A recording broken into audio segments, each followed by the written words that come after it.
Gila, gila, gila. Banyak yang bilang Presiden Prabowo cuma bisa omong-omong doang. Tapi kalau dipikir-pikir, belum ada 2 tahun beliau menjabat, sudah sangat banyak para koruptor besar yang ditangkap. Bahkan negara juga berhasil menyita ratusan triliun dari para koruptor untuk kembali ke kas negara. Dengan dibantu Menkyu Purbaya yang bergaya koboi itu, para koruptor tidak bisa lagi hidup dengan tenang. Karena serapi apapun skandal korupsi itu disembunyikan, semua akan segera dibongkar. Gemes. Ya udah, biar lebih paham, yuk kita simak penjelasannya. Tapi jangan lupa subscribe channel milik rakyat kecil ini, Keset Politik. Saya memberi peringatan, korupsi harus berhenti di Republik Indonesia. Kabinet Merah Putih, pemerintah yang saya pimpin, tidak akan ada toleransi kepada korupsi dan pencurian dan penyelewengan. Berhenti, berhenti, berhenti. Kalian kerja banting tulang dari subuh sampai malam cuma buat bayar pajak, tapi uangnya malah dipakai sekolahin anak koruptor ke luar negeri dan beliin istrinya tas miliaran. Penjara doang mah nggak bikin kapok. Itu cuma kayak ngasih mereka liburan VIP. Makanya DPR panik setengah mati sama undang-undang perampasan aset. Kalau emang bersih, kenapa harus risih? Satu-satunya cara bikin mereka nangis darah cuma satu, sita harta dan miskinkan sampai ke anak cucunya. Setuju nggak? Atau kalian punya cara yang lebih kejam? Tulis argumen kalian di bawah. Tapi ingat, video ini dibuat bukan untuk menyudutkan pihak manapun, melainkan untuk menyatukan barisan kita sebagai rakyat kecil. Di luar sana, para pejabat yang jujur dan tulus kerja buat rakyat pasti bakal terus dihantam fitnah dan serangan oleh para mafia. Maka dari itu, narasi persatuan ini harus kita gaungkan bersama. Tekan tombol like, subscribe, dan share video ini ke seluruh grup WhatsApp keluarga dan teman-teman kalian.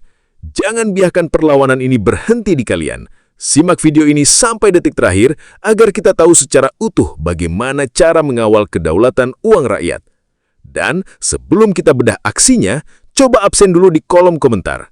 Kalian berasal dari daerah mana? Mari kita tunjukkan seberapa luas barisan rakyat yang siap melawan korupsi. Kita bedah fakta pertama yang paling bikin urut dada sekaligus puas di batin kita semua. Teman-teman, sebenarnya kita sebagai rakyat sudah sangat muak ketika melihat berita tentang koruptor yang ditangkap. Mereka kayak nggak punya malu. Masih berani senyum-senyum di depan kamera, bahkan sampai dada-dada. Oleh karena itu teman-teman, RUU perampasan aset harus segera disahkan. Teman-teman, tulis dukungan kalian di kolom komentar. Selama bertahun-tahun, kita rakyat kecil dipertontonkan pertunjukan komedi yang sangat mahal. Setiap kali ada kasus korupsi besar meledak, skenarionya selalu sama dan sudah gampang ditebak. Pelakunya ditangkap, dipakaikan baju rompi oranye, lalu digiring di depan kamera media. Bukannya malu atau menunduk, mereka justru masih bisa tersenyum lebar, melambaikan tangan dengan santai, seolah-olah mereka baru saja memenangkan penghargaan film, dan bukan karena baru merampok uang rakyat. Hukuman kurungan penjara yang ada selama ini terbukti sama sekali tidak membuat para perampok uang negara ini jerah. Kenapa? Karena mereka tahu, penjara di Indonesia seringkali cuma formalitas. Dengan sisa uang jarahan yang melimpah, mereka bisa menyuap oknum dan menyulap kamar sel menjadi kamar hotel bintang 5 yang dilengkapi penyejuk udara, televisi, hingga kasur empuk. Belum lagi urusan diskon masa tahanan atau remisi yang saban tahun dibagikan dengan alasan berkelakuan baik. Logika dari mana yang menyebut orang penipu ratusan juta rakyat dikatakan berkelakuan baik hanya karena dia rajin ibadah di dalam tahanan? Strategi penegakan hukum di bawah komando Prabowo Subianto yang berpadu dengan keunggulan taktis Purbaya dalam melacak intelijen keuangan membawa aturan main yang sama sekali baru. Aturan main kali ini sangat brutal namun adil. Tangkap pelakunya, sita seluruh asetnya, dan miskinkan mereka sampai ke anak cucunya. Mengurung badan koruptor itu cuma bikin mereka istirahat sejenak sambil menikmati fasilitas VIP. Cara paling ampuh dan menyakitkan untuk menghukum para perampok ini adalah dengan mengambil mainan mewah mereka, mencabut kesombongan mereka, dan mengembalikan setiap lembar rupiahnya ke dompet rakyat yang selama ini kempis. Coba kita lihat bukti nyata di lapangan, bukan sekedar janji manis di atas kertas. Selama pengungkapan skandal mega korupsi tata niaga timah yang nilainya mencapai ratusan triliun rupiah, aparat tidak cuma menyasar orangnya, tapi langsung menguras garasi dan brankas mereka. Dari lokasi pengejelahan, aparat menyeret keluar mobil-mobil super mewah yang harganya bikin kepala kita pusing. Ada mobil sport pabrikan Eropa hingga mobil Rolls-Royce Phantom berwarna hitam legam yang harganya ditaksir mencapai puluhan miliar rupiah per unit. Bayangkan, harga satu unit mobil mewah yang bannya bahkan jarang menyentuh aspal rusak itu nilainya setara dengan anggaran pembangunan puluhan sekolah dasar di pelosok daerah yang atapnya bocor saban kali hujan turun. Tidak berhenti di kendaraan mewah, tim pengawas keuangan juga menyasar aset properti yang tidak bisa bergerak tapi nilainya melonjak gila-gilaan setiap tahun. Rumah-rumah megah berarsitektur klasik dengan kolam renang pribadi di kawasan elit Jakarta Selatan dan Tangerang langsung dipasangi papan penyitaan berwarna merah. Seluruh brankas tersembunyi dibongkar, rekening-rekening gendut yang menampung uang tunai dalam bentuk mata uang asing langsung dibekukan sebelum sempat dilarikan atau diubah menjadi aset kripto. Menatap tumpukan uang tunai dan deretan mobil mewah yang disita negara memberikan rasa puas yang luar biasa bagi kita. Ini bukti bahwa uang rakyat tidak boleh lagi menguap begitu saja. Aset-aset kesombongan yang dibeli dari darah dan keringat rakyat kecil kini resmi dirampas balik oleh negara demi kemakmuran kita bersama. Teman-temanku, melawan korupsi di Indonesia bukan hanya tugas pemerintah, tapi tugas kita semua sebagai rakyat Indonesia. Teman-teman, kalau Indonesia masih dicengkram oleh para koruptor dan mafia, hidup para rakyat tidak mungkin sejahtera. Oleh karena itu teman-teman, mari kita rapatkan barisan, kita satukan suara, kita lawan. Masuk ke pembahasan selanjutnya yang jauh lebih krusial. Karena disinilah titik pertempuran sebenarnya terjadi. Kalau di pembahasan pertama kita dibuat puas melihat deretan mobil sport mewah dan rumah megah disita di dalam negeri, sekarang kita harus membongkar taktik yang lebih licik dari para mafia ini. Para koruptor dan pengusaha nakal itu kalau urusan menyembunyikan uang hasil kejahatan, pintarnya memang sudah jauh di atas rata-rata. Mereka tidak akan sebodoh itu menyimpan uang tunai triliunan rupiah di bawah kasur atau di dalam lemari rumahnya sendiri. Mereka sadar betul kalau menyimpan uang di dalam negeri, pergerakan mereka akan sangat mudah diendus oleh aparat penegak hukum. Oleh karena itu, mereka menggunakan skema pencucian uang berlapis-lapis yang sangat rumit demi mengelabui sistem. Uang hasil korupsi proyek, suap perizinan, maupun manipulasi komoditas alam awalnya diubah dulu menjadi valuta asing. Setelah itu, uang tersebut dikirim berputar-putar melewati puluhan perusahaan cangkang atau perusahaan bayangan yang sengaja didirikan di negara-negara surga pajak seperti Kepulauan Cayman, British Virgin Island, hingga negara tetangga dekat kita yaitu Singapura dan Swiss. Di sana, identitas asli pemilik uang disembunyikan rapat-rapat di balik nama samaran, pengacara bayaran, atau bahkan menggunakan KTP supir pribadi dan sanak keluarga yang sama sekali tidak tahu apa-apa. Tiba-tiba saja ada warga biasa di pelosok daerah yang tercatat sebagai pemilik saham mayoritas perusahaan investasi bernilai triliunan rupiah di luar negeri. Ini adalah lelucon hukum yang sangat ironis dan menghina akal sehat kita. Para mafia ini berpikir, begitu uang haram tersebut berhasil menyeberangi samudra dan terparkir aman di bank luar negeri, pemerintah Indonesia bakal angkat tangan dan menyerah begitu saja. Dulu mungkin cara licik seperti ini berhasil. Tapi sekarang, logika jadul itu sudah tidak berlaku lagi. Di bawah komando Prabowo Subianto dan keunggulan taktis Purbaya, intelijen keuangan negara langsung diaktifkan ke mode tempur tingkat tinggi. Lewat jaringan kerjasama intelijen finansial internasional serta sistem pertukaran informasi keuangan otomatis antar negara, radar sistem keuangan kita berhasil memetakan jejak digital setiap sen uang yang dilarikan ke luar negeri. Mau disembunyikan di dalam brankas bank paling rahasia di Swiss sekalipun, begitu ada aliran dana mencurigakan yang bersumber dari keringat rakyat Indonesia, radarnya langsung berbunyi tajam. Langkah diplomasi di tingkat global juga dimaksimalkan dengan pesan yang sangat tegas kepada negara-negara tetangga. Kembalikan uang rakyat kami atau hubungan ekonomi kita dievaluasi total. Negara-negara yang selama ini menjadi tempat parkir nyaman bagi uang panas koruptor Indonesia mulai berpikir ulang. Mereka tidak mau mengorbankan hubungan dagang strategis demi melindungi aset haram milik segelintir bandit yang sedang ketakutan. Hasilnya luar biasa nyata. Puluhan rekening gendut di bank asing yang menampung dana hasil kejahatan resmi dibekukan. Tidak berhenti di situ, aset berupa apartemen mewah di kawasan Orchard Road, Singapura, hingga properti tepi pantai di Australia yang dibeli memakai uang hasil merampok negara kini, sedang dalam proses penyitaan hukum secara internasional untuk segera dilelang dan uangnya dikembalikan penuh ke kas negara. Namun, di tengah perjuangan keras mengejar aset sampai ke ujung dunia, kita wajib menengok ke dalam negeri, khususnya ke arah gedung parlemen di Senayan. Di saat pemerintah bergerak cepat memburu harta koruptor, sebagian oknum politisi justru kelihatan lesu dan sibuk berdebat kusir memutar-mutar kata mengenai rancangan undang-undang perampasan aset. Aturan yang sangat ditakuti koruptor ini sengaja diulur-ulur dan dibiarkan berdebu di laci meja kerja DPR. Alasan yang mereka lempar ke publik pun sangat tidak masuk akal, seperti berdalih bahwa istilah perampasan itu terlalu kasar atau takut melanggar hak asasi manusia. Pertanyaannya sederhana. Sejak kapan kita harus santun kepada perampok yang sudah membuat anak-anak di pelosok negeri kekurangan gizi gara-gara anggarannya dicuri? Mengapa hak koruptor untuk tetap kaya raya dianggap lebih penting daripada hak jutaan rakyat untuk mendapatkan fasilitas hidup yang layak? Ketakutan sebagian oknum dewan terhadap undang-undang perampasan aset sebenarnya adalah konfirmasi paling nyata bahwa ada yang tidak beres dengan laporan kekayaan mereka sendiri. Jika undang-undang ini disahkan, negara tidak perlu lagi menunggu proses peradilan yang berbelit-belit hingga bertahun-tahun. Begitu ada kekayaan pejabat yang mendadak melonjak tanpa asal-usul yang jelas, negara berhak langsung mengambil alih dan menantang pejabat tersebut untuk membuktikan kejujurannya. Kalau tidak bisa membuktikan dari mana uangnya berasal, kunci rumah mewah dan mobilnya wajib diserahkan balik ke negara. Yang paling melegakan dari strategi kali ini adalah cetak biru pengelolaan aset sitaan yang sangat memihak rakyat kecil. Uang triliunan rupiah hasil penangkapan koruptor tidak boleh lagi menguap begitu saja ke dalam sistem birokrasi hanya untuk biaya rapat di hotel mewah atau perjalanan dinas pejabat yang tidak penting. Seluruh dana yang berhasil disita dan hasil lelang barang mewah langsung dikonversi menjadi program nyata di akar rumput.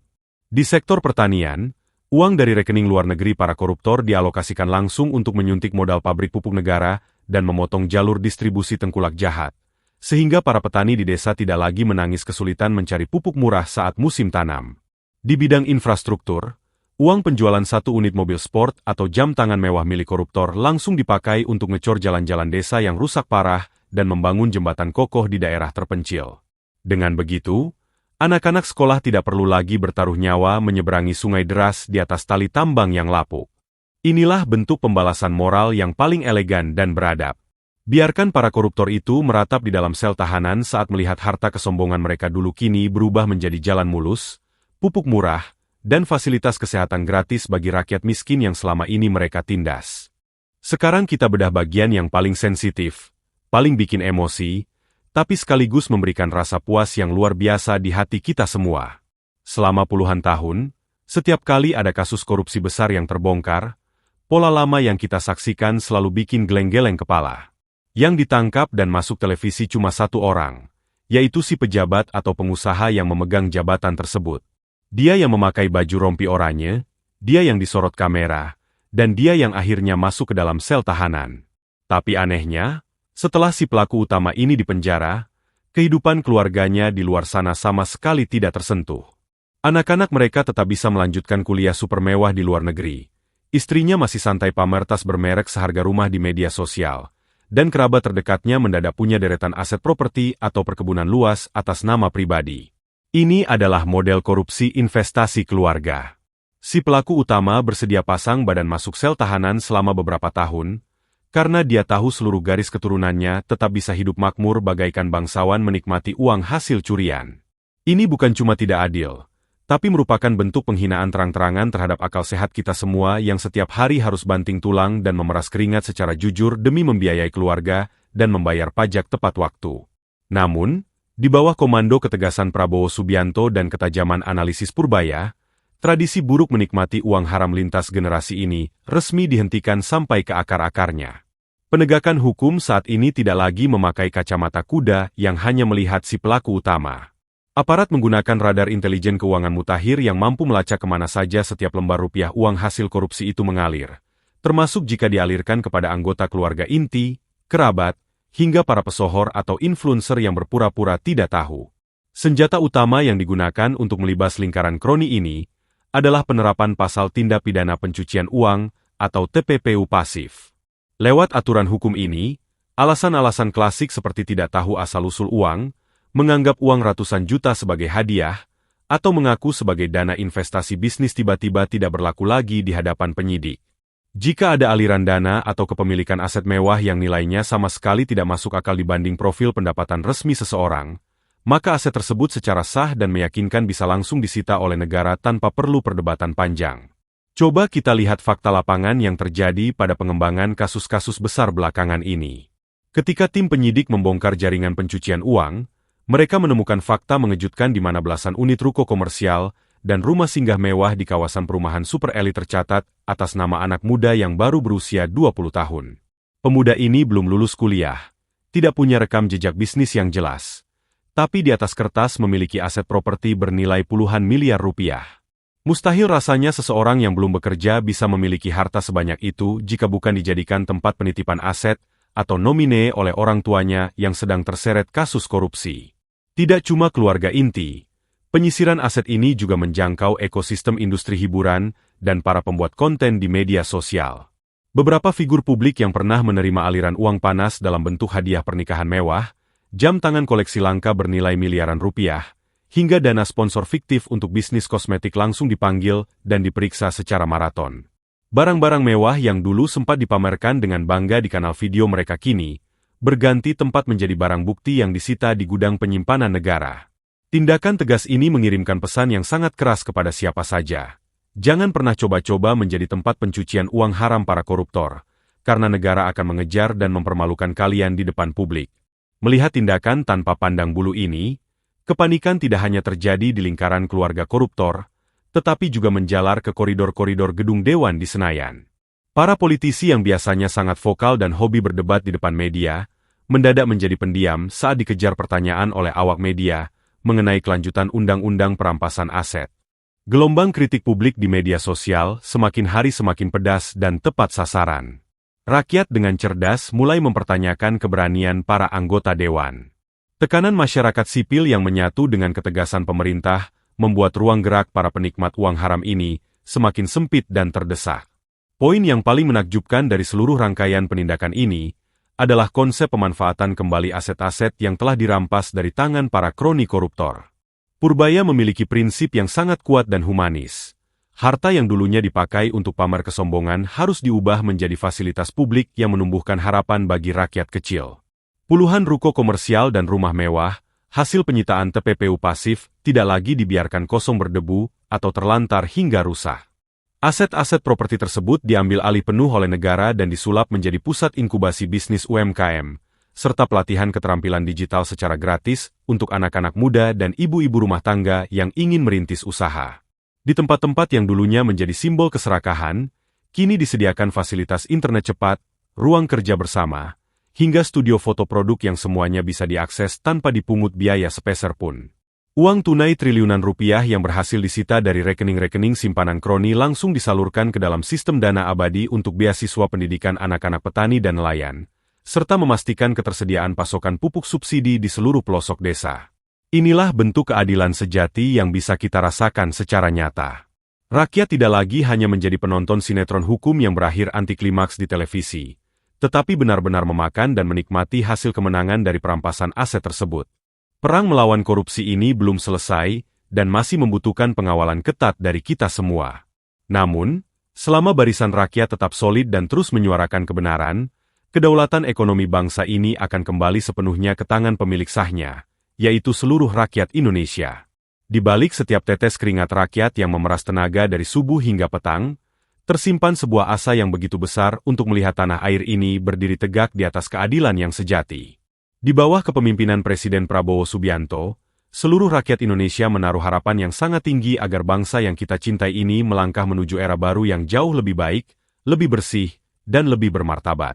Kita ingin melihat Indonesia yang tidak lagi dirampas kekayaannya oleh para bandit berdasi, sebuah negeri di mana hukum berdiri tegak tanpa pandang bulu, dan kedaulatan ekonomi benar-benar dipegang penuh oleh seluruh rakyatnya.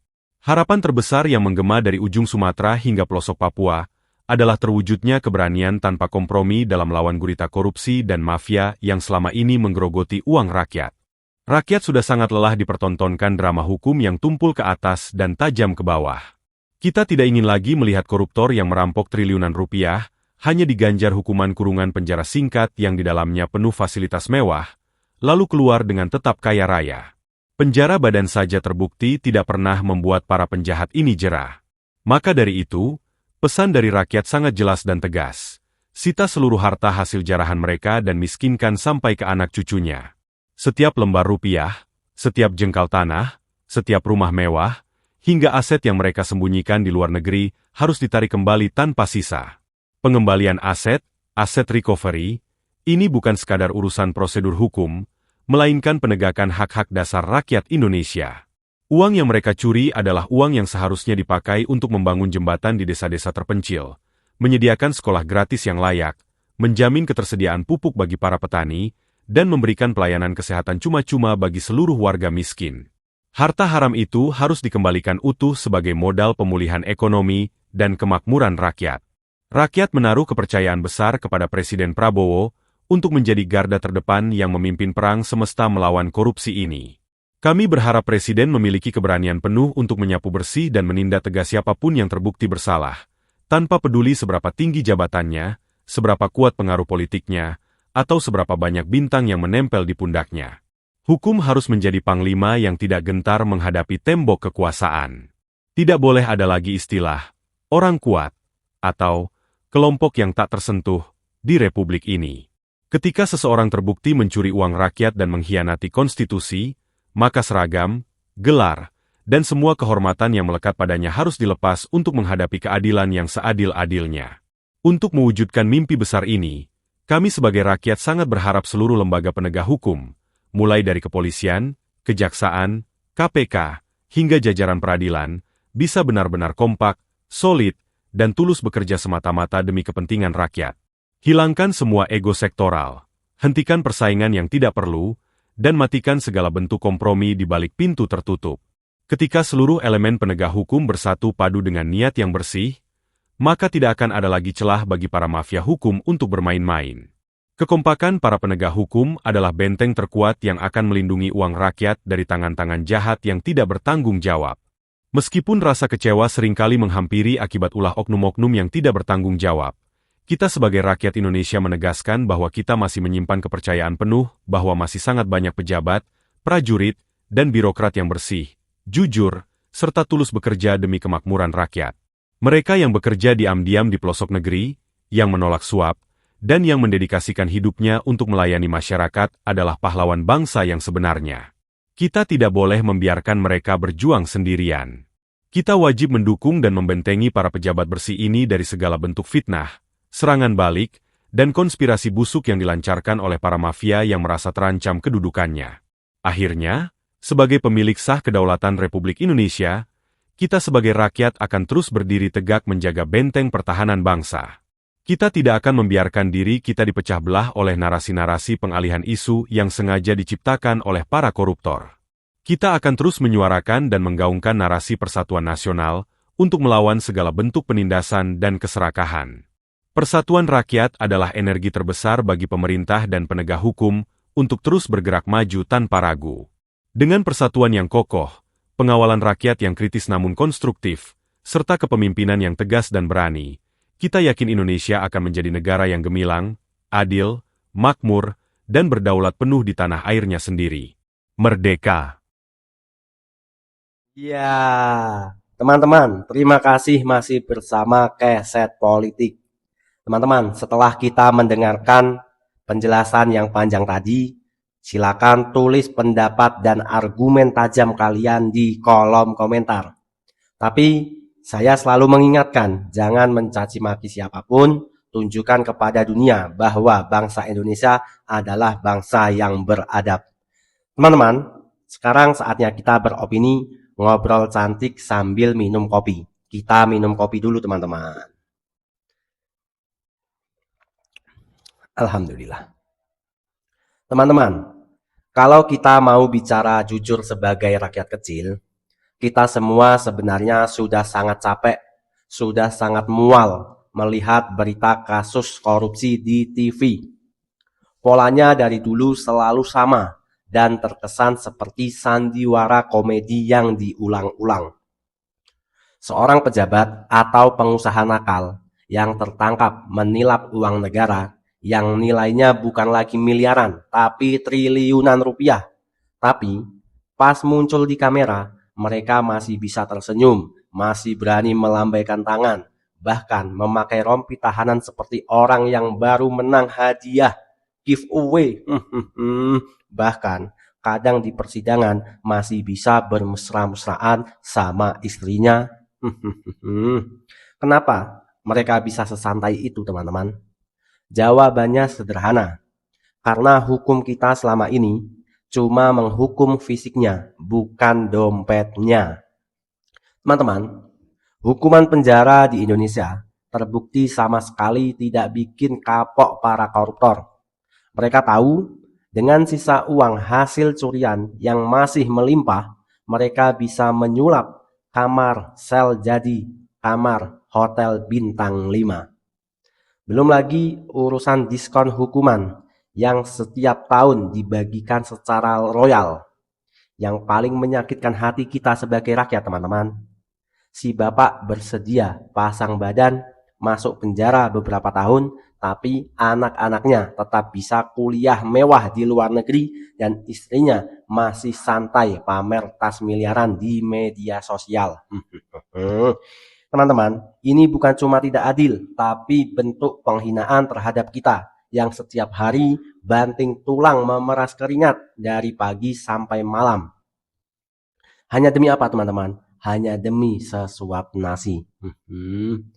Teman-teman, oleh karena itu langkah tegas yang diambil oleh pemerintah di bawah komando Presiden Prabowo bersama strategi analisis keuangan Purbaya Yudi Sadewa adalah arah baru yang sangat segar dan wajib kita dukung penuh. Teman-teman, aturan main sekarang harus diubah secara radikal. Jangan cuma dipenjarakan, tapi sita seluruh harta dan miskinkan mereka sampai ke anak cucunya. Memiskinkan koruptor sampai ke akar-akarnya bukanlah bentuk dendam pribadi, teman-teman, melainkan cara paling masuk akal untuk mengembalikan hak rakyat. Kita harus paham bahwa setiap rupiah yang dicuri oleh para penjahat berdasi itu adalah uang yang harusnya dipakai untuk membangun jalan desa agar mulus, untuk memperbaiki atap sekolah yang bocor, untuk menyediakan subsidi pupuk untuk para petani, dan memberi obat gratis untuk warga miskin. Jadi, ketika mobil sport, rumah mewah, dan rekening bank mereka disita oleh negara, itu bukan perampasan secara zolim, melainkan pengembalian barang curian kepada pemilik sahnya, yaitu rakyat Indonesia. Teman-teman, langkah pemburuan aset ini juga menjadi sangat menarik karena jaringannya ditarik sampai ke luar negeri. Selama ini, teman-teman, para mafia merasa sangat aman kalau uangnya sudah dipindahkan ke bank rahasia di Swiss atau dibelikan rumah mewah di Singapura. Mereka pikir aparat kita bakal angkat tangan. Namun, dengan sebuah radar intelijen keuangan internasional, membekukan rekening luar negeri dan menyita penthouse di negara tetangga membuktikan satu hal, yaitu tempat bersembunyi untuk uang haram sudah semakin sempit. Teman-teman, tapi kita juga jangan menutup mata. Perjuangan ini masih menghadapi tembok besar di dalam negeri kita sendiri. Kita semua tentu bertanya-tanya, kenapa aturan kunci seperti undang-undang perampasan aset terkesan sengaja diulur-ulur dan dibiarkan berdebu di gedung DPR. Alasan-alasan yang dilemparkan ke publik soal hak asasi manusia atau istilah yang terlalu kasar terkesan sangat mengada-ngada. Logika rakyat sederhana saja. Kalau memang bersih dan hartanya dapat dari jalan yang halal, kenapa harus risih dan takut sama aturan ini?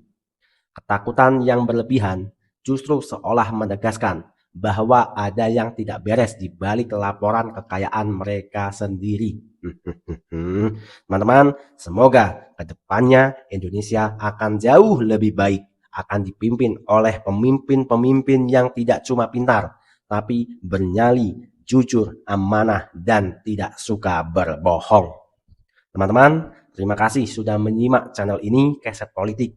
Saya meminta untuk selalu mendukung channel ini dengan cara like, komen, subscribe, dan bagikan video ini agar gerakan kita semakin besar. Teman-teman, mari kita bergandengan tangan, kita satukan suara, kita gaungkan narasi persatuan agar rakyat tidak bisa dipecah belah lagi. Terima kasih, saya host Keset Politik undur diri, sampai bertemu di video selanjutnya. See you next time, merdeka hidup rakyat Indonesia.